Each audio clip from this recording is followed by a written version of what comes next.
Thank you. Good morning. Gentlemen. Excuse me, gentlemen. Gentlemen, if you guys want to continue the conversation outside, that would be great. Or, no problem. Kein Problem.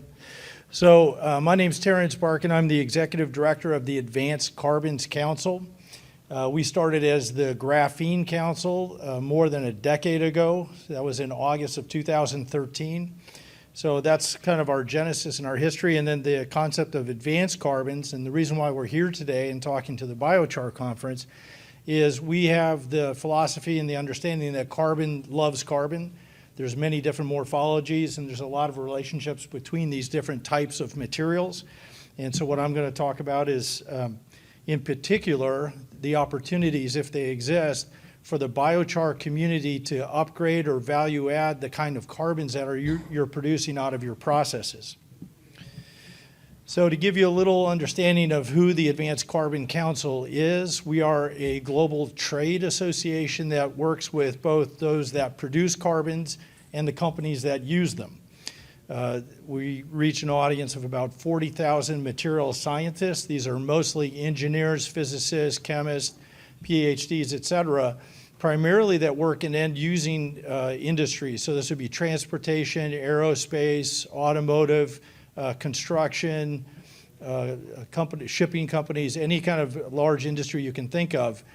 You know, the beauty of some of these carbon materials is they can do almost anything. They're thermally conductive, electrically conductive, they have strength properties, they provide UV protection, et cetera. And so they can be used in a very, very wide variety of applications. The challenge is focus and understanding which of these markets to laser focus in on. And that's something else I want to kind of talk about and kind of set expectations. So we do work, as I said, with companies that produce these materials, and we work with the end users. So we kind of understand both ends of that supply chain, the production and the demand side of it. To give you some examples of which carbons we address as the Advanced Carbons Council, these include graphene, which of course is a nanomaterial, carbon nanotubes, carbon fiber, which includes the virgin material but also reclaimed carbons, synthetic and engineered graphite, which I think is something very relevant for this audience, as well as the carbon nanotubes and the graphene, carbon composites, things that go into like rocket engine cones or the brakes on F1 material, F1 cars, carbon nanofibers, fullerenes, maxenes. These are additional two-dimensional materials. And then this whole category of recycled and reclaimed carbons, into which we have fit biochar, is kind of looking at biochar as a process of fixing or reclaiming carbons. So we do have a dedicated newsletter specifically for biochar. Actually, it went out today.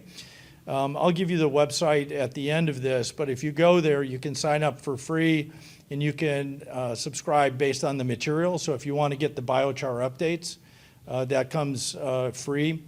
And we also you can also choose which application areas you want. If you're particularly interested in, let's say, batteries, which is another potential application area for some of these carbons, you can ask for information about batteries. Okay, so that's just a plug for that for later. Again, why are these advanced carbons so exciting, and why are people interested in it?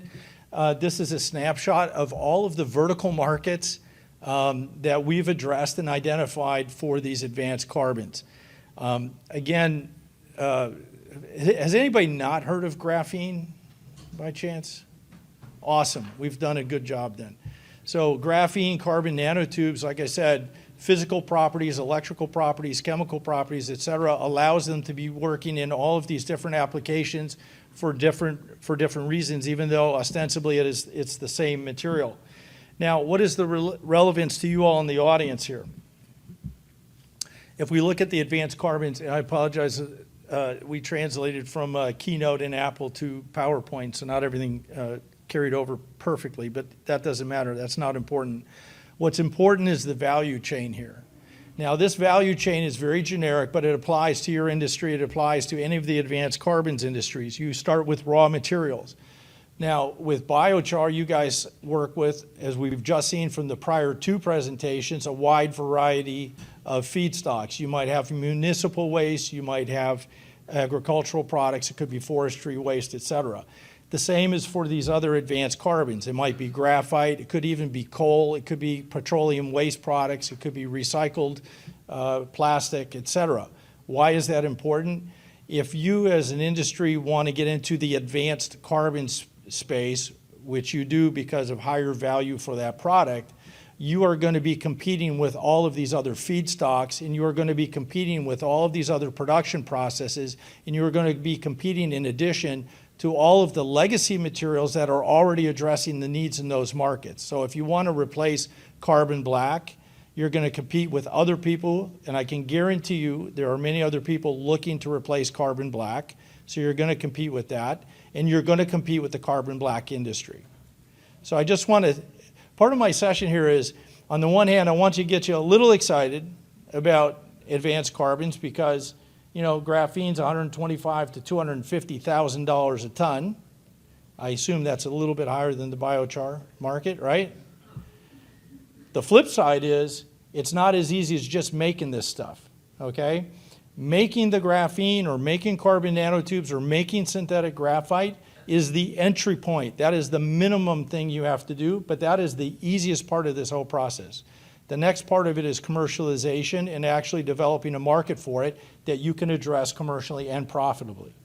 So I want to temper expectations here because I don't want to waste anybody's time. I don't want to waste anybody's money.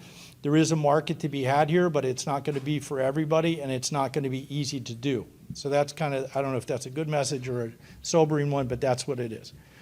So we look at raw materials. So there's a wide variety. Basically, any carbon-bearing substance, including gases like methane, acetylene, gases are being converted into advanced carbons. If you think of everybody's heard about the hydrogen economy, right? There's a lot of money going into hydrogen production. What happens when they make hydrogen from methane? You get 4 times as much solid carbon as a byproduct from the hydrogen production. And I am absolutely shocked, and I'm sorry if I offend anybody when I say this, but the people going into hydrogen production have not thought a second about the carbon that's coming off because they're only thinking about, okay, we're going to make hydrogen and here's the market and here's where it's going to go. And now they realize, oh, we have all this solid carbon, what are we going to do with it? So they're in the same position you are. How can I turn it into a higher value add product? So again, just to think about all this stuff. So that's part of that. So the raw material, there's no constraint on it. We've got plenty of graphite, oil product waste, carbon-bearing gases. There's no constraints on raw materials, and you know that because there's more than enough ag waste to produce biochar to cover the planet. Then you've got your production methodologies, and that's a lot of what you're all focused on is what is the most efficient, effective way to convert that raw material into a carbon material, in your case, biochar, and potentially what we're talking about here is how do we then upgrade that to another value-add carbon. That's where we get into the post-production processing. And in your case, if you wanted to turn it into an advanced carbon, we're almost always talking about a graphitized carbon, right? So you go from amorphous carbon. I'm not a chemist, so don't quiz me too much on chemistry. But if you go from amorphous carbon to a graphitized carbon, now you're talking about taking that heat process up to about 2,500 to 3,000 degrees centigrade, not 8, 7, 5. So basically you can't take your biochar equipment and make graphene out of it, right? You need a different processing.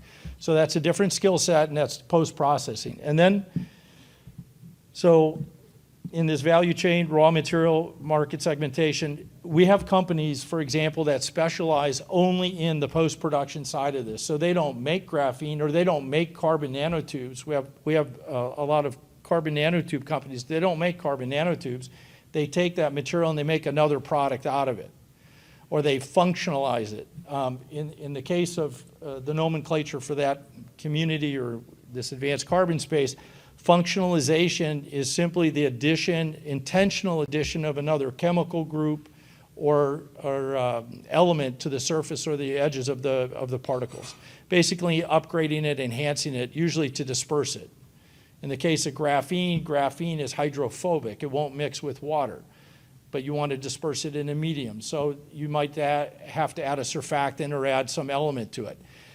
That might be the same case with your materials, is you want to add some other elements to it depending on what the end use case is. Or you might have trace metals in your carbons that you don't want to have if it's going to go into battery production, so then it has to be processed to remove trace metals. Is this making sense to everybody? We good? So then if you look up this value chain, and the reason why this is important, because from a business perspective, and we only look at commercialization and sustainability from a commercial perspective. The science is important, but the science is just the entry point to this. You've got functionalization and then also formulation. So again, how to put your product into a format that the customer can use. In the case of graphene, and I use that as an example a lot because that's the one we have the most experience and maturity with, graphene is a nanomaterial and it presents itself as kind of like a black powder. Nobody wants to handle that in their facility because of exposure for inhalation or for these kind of risks. So some of the most successful ways of then commoditizing or commercializing this material is to put it in master batch formulations. So for example, it could be added to polypropylene as a pellet, as a plastic pellet, or to nylon, PA6. You pelletize it, and you incorporate the graphene in the material. Now it no longer presents an inhalation hazard, and it's much easier. Also, if you look at the whole supply chain, if you're looking at the automotive sector and you think about injected automobile parts, plastic parts, they deal with the pellets. Now you give them the materials so they don't have to have additional equipment or different processing steps. This is important to commercialization for you to take your product, your carbon, and get it to a customer. Make it easy for the customer to use in existing processes with existing equipment. This is another part of your business model, is to think about how do I go from point A to point B to point C and ultimately into a product. Does it, again, are we on the same page? Then if you look at the next line in here, you've got OEM manufacturers. So for example, that might be, the airplane, Boeing is more an assembly company than a manufacturing company, or the automotive companies, they put all the parts together. They have all their tier one supply chain, all the companies that put the systems together, and they bring it together in the final product. So typically, you're not going to be selling your materials directly to Panasonic to go into batteries. You might be selling it to a company that makes battery anode material that then sells that to Panasonic, and they turn it into the battery. So you want to look at the supply chains, who you're going to go into. And a lot of these are large companies with names nobody's ever heard of, but they're in the supply chain producing intermediary products that end up in the final product. And then the last part is a consumer product, right? So if it ends up in a tennis racket, or in my case, I'm wearing a shirt that actually has graphene in it. And it comes from one of the companies that we've verified. So there's a company that makes graphene oxide. They then make the fiber that goes into the shirt. They don't make the shirt. The fiber then goes to a mill, which they turn it into a yarn and they turn it into a fabric. It then goes to another company who's also a member of ours, based in Hong Kong, that then makes the textile, right? So that's the supply chain. Graphene production into a fiber, into a textile, into a fabric. And then you can ask, why do you put graphene in a shirt? It feels amazing. It really is a nice shirt. It wears much, much longer. So if you think about heavy-duty use like uniforms or like for military use or something like that, it's also antimicrobial, which means you wear the same shirt for a week and you don't stink. And it's just super comfortable. No, it's funny, but I wear this all the time. It's not always the same shirt. I do wash my clothes. But anyways, I just wanted to show this value chain, because when you're thinking about your business, you have to think about where in this value chain do you want to operate, because we have companies that are vertically integrated. So there's a company called Talga based in Australia. They own a graphite mine in Norway. They take the graphite mine and make graphene in Germany. They turn it into an anode material for batteries, and then they sell the anode material to the battery manufacturer. So they own the graphite source, then they make the graphene, then they make an anode slurry, and then they sell that to a battery maker. That's a pretty vertically integrated graphene company. So if you think about your biochar, okay, you're going to take feedstock and you're going to make biochar. Now, if you want to go the next step, is that where if you go into that business, Talga is not a graphene company anymore. They're now a battery material manufacturer, and they compete with every other company that makes battery materials. They are not a graphene company. They happen to use graphene as one of their materials. So when you go up the value chain, you're no longer going to be a biochar company. You're going to be an advanced materials maker, and now you're competing with a whole different set of people. You're in a different business. But biochar might have been your origin. Does that make sense?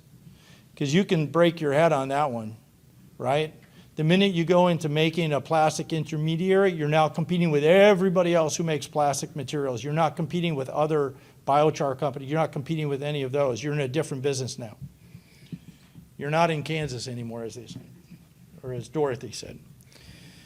And then there's also specialization, and I think this is where there might be an opportunity for a company that maybe is not even in the room today. You know, if you think about making biochar and you operate at temperatures maybe 800, 900, 1,000 degrees C, and you realize for graphitization to get into these other advanced carbons, you need to have a facility that can do 2,500, 3,000 degrees. Not everybody's going to build a biochar reactor and then graphitization next to it. Probably what you're going to have is a small number of companies that can then take the biochar as feedstock and then do the next step in the value add. And we have companies that don't make graphene, as I mentioned. I'm repeating myself. They don't make carbon nanotubes, but they make the next step. I could easily see that happening here. And we do have companies today, real world, that take biochar as a feedstock, and they're turning it into graphene. There's one in Florida. There's one in Canada, at least. And there's over 300 companies worldwide that we track that make graphene. There's 125 companies that make carbon nanotubes. And then the other product, which I think is more proximate to you and more reachable for you, is the synthetic graphite market, which is a much larger volume offtake market and a much more accessible market. And there you're looking at synthetic graphite is achieving somewhere between at least $1,500 to $2,000 a metric ton or more, depending on the grade of graphite. So that gives you some benchmark of what you could shoot for, right? Looking at what your cost of producing biochar. The next question is, for that next step of graphitization, it's a matter of how much energy input is needed to get the graphitized material, because you're not really doing anything else. You're not using chemicals, you're just using energy. Does that make sense? All right. So graphene, for anybody who doesn't know, this is a really short summation on it. I'm going to make a statement. I don't want to sound boastful, but I think I can say this after more than a decade. Nobody knows more about graphene than us. We've been doing this for over a decade. We have an inventory of over 800 different forms of graphene, which is mind-boggling. So graphene is not one thing, it's a family of materials. It's 1 layer, 2 layers, 3 layers, 4, 5, up to 10 layers of carbon. Could be sub 1 micron, could be 15 micron. Could have oxygen groups on it, could have carboxyl groups on it, could have all these different formulations on it. It's an interesting evolving market. It was only discovered in 2004. In 2010, the Nobel Prize was given for the discovery of this for 2 scientists out of the University of Manchester. We actually, I am proud to say this, I have a paper published by Nature about the commercialization of new materials. And in reviewing this, it typically takes 30 years for a material to go from discovery until full commercialization. And it doesn't matter if it's aluminum or aluminium, depending on what brand of English you speak, or if it's glass fiber, or if it's graphene. It takes about 30 years for a new material from discovery until it gets fully commercialized. Graphene is right about 20 years old. Carbon nanotubes are 30 years old. Carbon nanotubes today, 20,000 metric tons sold, $6 billion market. So that's where we're at. So we're on the cusp of that. And you guys are on the cusp. I mean, you can feel the energy in this group. You guys are on the cusp of a really interesting industry. This isn't in my presentation slide, but this is what I kind of assume. This is just an opinion and it's worth absolutely nothing. But I think in the biochar market, it's probably going to be like 70% non-differentiated, mass-produced, low-cost product, mostly for agricultural, and you're going to compete on commodity, price, location, and markets, and everything else. And then there's going to be a value add market that's above that, that's kind of in the semi-specialized space. And then there's going to be another smaller sliver for the highest value specialized carbons market. And there's only going to be a few people that can play in that space. Because the further up the value chain you go, you have to have more and more tight control on quality, consistency, and specification for the end use product. You're also going to need redundancy of supply if you want to get into major supply chains in coatings, paints, batteries, or whatever. So that's how the market, I would assume, is going to shake out. And there's an interesting opportunity for some people who want to play at that top end, but there's going to be a lot of obstacles to overcome. So to give you some idea what this graphene looks like, graphene comes in many different flavors. You have graphene oxide. So graphene itself is hydrophobic, so it doesn't mix with water, and it's highly electrically conductive. That's what, you can get anybody, you can ask for the slides, I'll send them, no problem. More than happy to do that. And then you have graphene oxide, which has about 35% oxygen in it. So you've got the carbon and you've got oxygen groups on it. It now becomes hydrophilic, so it can mix in water, and it's no longer electrically conductive because of the oxygen. So, but it's still graphene. And you've got reduced graphene oxide, which is what it sounds like. You take graphene oxide, you drive off some of the oxygen, now you've got reduced graphene oxide. Guess what? It becomes conductive again because you've got rid of enough, if you get rid of enough oxygen. So that's that. And then we look at carbon nanotubes. Very interesting market. You can take biochar and turn it into carbon nanotubes as well, just using a catalyst, right? So in the process. So that's another way you would do that. So carbon nanotubes are a much more mature market, and this is 80% of that 20,000 tons that's being sold today that's actually transacted is going into batteries. So what you could look at is having some form of pure carbon that you guys are producing, or it comes from your biochar. And if I were you, I would also target the battery market, because what's happening with batteries today? This is the new gold rush. I mean, somebody who figures out, the next battery chemistry, that's where the prize is. So it's a large volume market. But there are other ones that are very interesting as well, like in elastomers, rubber, right? Think about tires, but also seals and all that. That's very interesting. So the big markets we look at are battery market, composites market, coatings, and concrete and cement. A lot of people talked about that. There was a session yesterday about concrete and cement. I found it kind of fascinating. I'm a little skeptical about it. I don't want to jinx anything, but in that case, it was replacing the aggregate sand with biochar, kind of like as a filler. We're putting graphene into concrete to remove the cement portion, and the cement portion's where all the carbon is, all the embedded CO2. We're putting in 0.03% by weight of the cement fraction, and the cement fraction's typically only 15 to 20% of the concrete, and we're taking out 30% of the cement. And the cement's also the more expensive part. So there's some really interesting opportunities. I've been given the 5-minute signal, so I'm gonna go pretty quick. Okay, so these are some markets for carbon nanotubes, and we do market reports for all of this, and we are making a market report for biochar for non-ag use. As the Advanced Carbons Council, and I talked to Miles and USBI here about where we sit in this. I'm not trying to steal his customers and vice versa. We are focused on non-ag use for advanced carbons as the Advanced Carbons Council. USBI is obviously really strong and have done a great job with this. So I just want to make that clear where we sit in terms of that ecosystem. So where are the value add products? You can use biochar as a feedstock to make these higher value carbons. And one of the questions that might be for this room is, do you have to go from raw biomass to make biochar to then make an advanced carbon? Depending on what systems may be available, it would be totally feasible to go directly from a biomass to an advanced carbon. So go right from biomass to graphitization of it to make some form either of a carbon nanotube or a graphene or a synthetic graphite. So that's something else for people to think about. Instead of saying, I'm a biochar producer, I am a converter of biomass into another form of carbon. And I'm not trying to convince anybody that that's what you should be doing. I'm just saying, when you think about this topic, I think you need to take a step out and say, I'm going from biomass to some form of carbon. In your case, at the moment, this is biochar, but it might be something else. And also, you could do more than one thing at once. You can make biochar and something else. So when we looked at this, the value add I mentioned already, asphalt, construction materials, so you can even think like insulative materials. Another application for some of these carbons is fireproofing and fire retardation products. There's just a ton of things that can be done with carbon.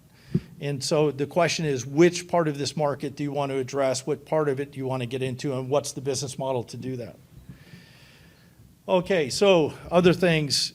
I've kind of mentioned this already, but just to summarize it, if you want to play in this space, the tolerances are very high. You must have good quality control. You must have consistency. And I would say one of the biggest challenges of converting a biomass into these advanced carbons is you know that your inputs are not always very consistent and repeatable. There's always some variation in a biomass from one lot to the next, from spring to summer to autumn to whatever. And that is going to be one of the biggest challenges, is how to convert, but then make sure that the end product is really consistent. So again, I'm trying to set expectations, and this isn't easy.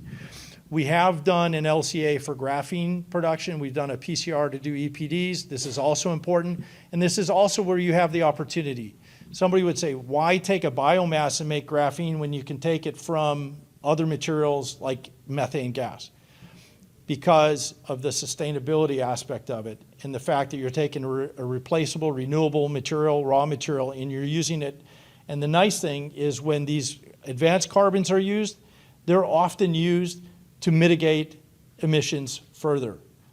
Low CO2 cement, more durable, longer lasting products in composites, et cetera, et cetera. So there's a really nice knock-on effect. So that's also a plus point there. So I think I've said it and communicated, but just to summarize it, it's looking at where are the opportunities for what you do, converting a biomass into some usable value-added form of carbon. And I think the big shining star is when you're looking at materials that can sell for $25, $50, $100, $200, $500,000 a ton. That gets some people really excited. But there's a big bridge between here and there, and I just want to say it's not going to be easy. However, if you want to go on that journey, the Advanced Carbons Council is an independent, neutral trade association working with both sides of the equation. We have material scientists on staff. We are based in the US, UK, Switzerland, members from Australia, South America, et cetera. And we would be happy to work with you, listen to you, and give you, hopefully you get the sense, we give frank, honest, independent, science-based, fact-based feedback on what can and cannot be done in this area. And that's it. I ain't got a whole lot more.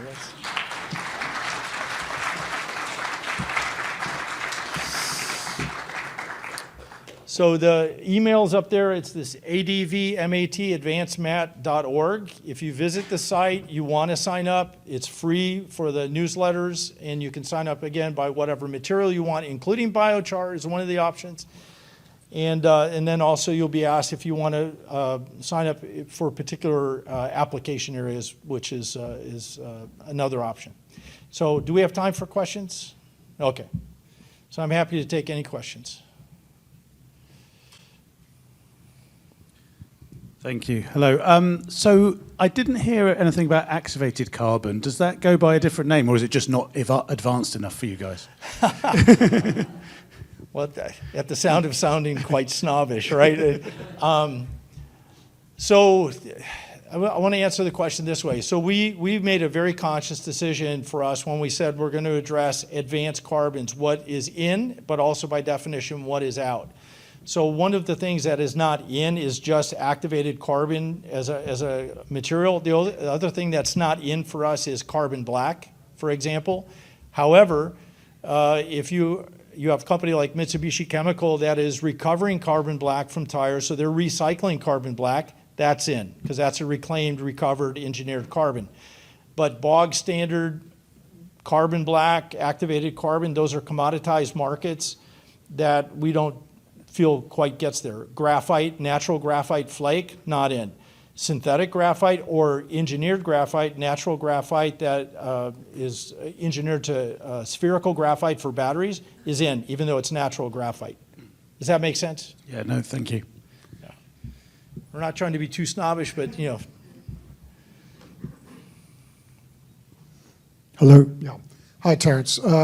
Quick question. You touched on this at the end of your presentation. What's the green tag price point potential, do you think, with biochar? Obviously, as you alluded to, and we all know here, a sustainable product coming from biomass conversion, you know, whether it's wood waste or agricultural waste and so on, competing head-to-head against high-value carbons that come from methane production or something like that. Do you see price point differential and green tag opportunities associated with that? Okay, I'm going to give you an answer nobody wants to hear. No. I would say this. At the end of the day, because we're talking to end users, right? At the end of the day, they do not care. They want a product that works, repeatable, everything else. If you can add sustainability as a bonus, then you win. But I don't see a whole lot of premium, like, okay, I've got a normal polypropylene that works, and I've got another one that's got a little bit of a green edge to it, unless it's demanded by the end users, right? So unless the ultimate customer says, I must have a sustainable product. But if it comes to directly performance, and you're really head-to-head, and one is more sustainable than the other, then yeah, there's an advantage. But that's kind of the reality of it, is people are, even like all the people that made their 2050 commitments to net zero, I don't know if you've all noticed, but there were a lot of announcements about getting to net zero by 2050. I don't hear so much about it anymore, and people are kind of backing off, and the wind is kind of blowing the wrong direction at the moment. I think this will come back. I think it's still a good reason to do sustainability, and I believe in it 100%. But when push comes to shove, like if you're in the automotive space, it's money, it's price. I don't care how green it is, it's money. And that's pennies that they look at in volume. Sorry. You can't command a premium price in all cases, except for a few like demonstration projects where somebody says, I'm going to build this facility. Like there's a big facility going in Toronto, cement, right? A lot of concrete. And it's going to be low volume CO2 concrete because the city of Toronto demanded it.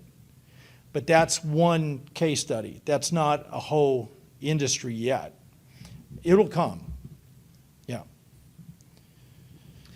My question is on the production side, which wasn't really touched on much in the presentation. Just wondering, you know, if you can share some words about, you know, how do we make this stuff actually? You know, if we're a biochar producer or we're in the supply chain and we want to make this stuff, what are some of the, you know, maybe major pieces or some of the subtleties for that? I think the one major piece for this is going to be what I mentioned is post-biochar production and then going to graphitization. Now you can skip the biochar production step and go straight to graphitization with a biomass material. So that would be first consideration. Realistic, and again, this is just my opinion, it's just observation. I don't pretend that I have an answer for everything, okay? But if I was in the biochar space, I would be thinking about how can I produce a biochar that is the most ideal input material for the next stage of value add production, which would be the graphitization of it to make synthetic graphite, which is a high value, high volume market. And that's what I would focus on because it's going to be pyrolization, but at 2,500 to 3,000 C. Completely different set of capital equipment that you're going to need in different performance parameters.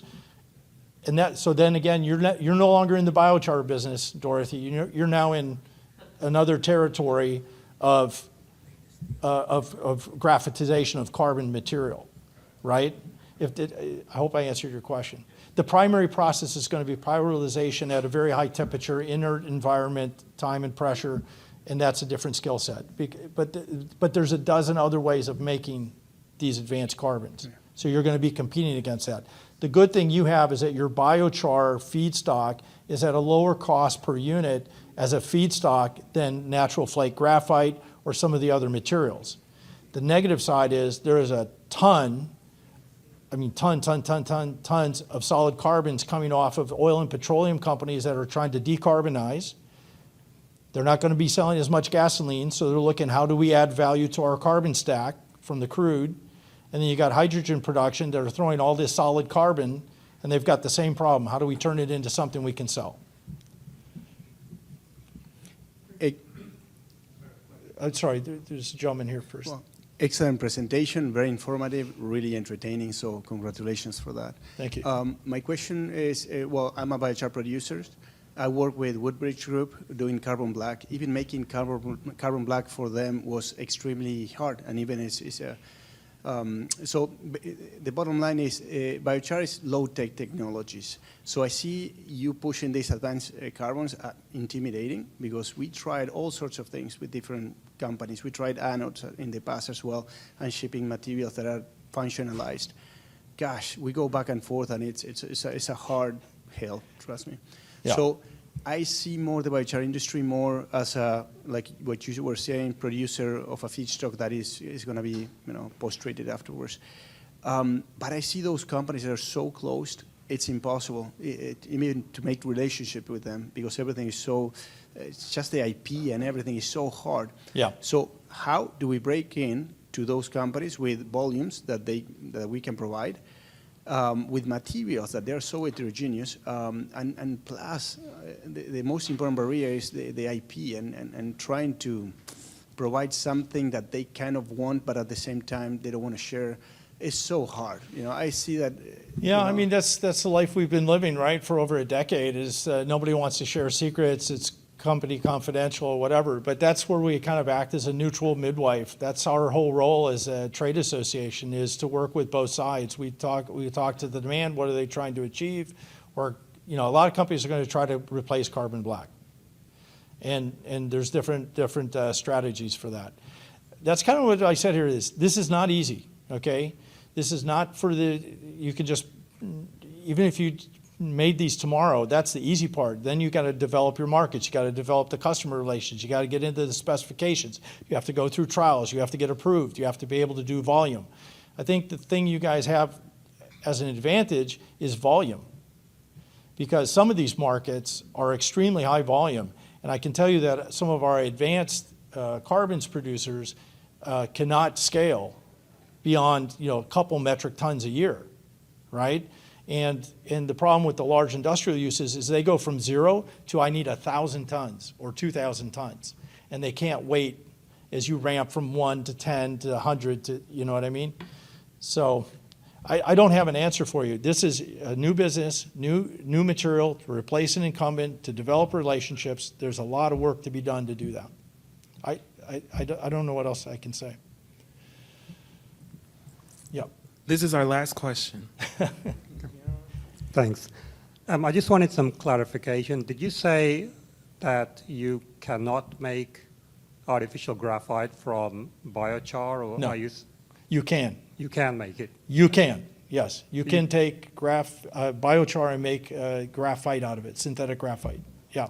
Okay, in one step without the making biochar before. You can take a biomass carbon-bearing material and go straight to an advanced carbon, a graphitized sp2 bonded carbon. You can do that. That would be pyrolysis. And the question for this audience, I'm assuming, is since you're in the biochar business, you're already doing that step of taking biomass to make biochar. But that's more amorphous carbon. We've tested biochars before. We've had people come to us and say, here's my bag of biochar, tell me what I've got. And there's graphene in there, but it's mixed with everything else. And so the question is, how do you get to this next value add market?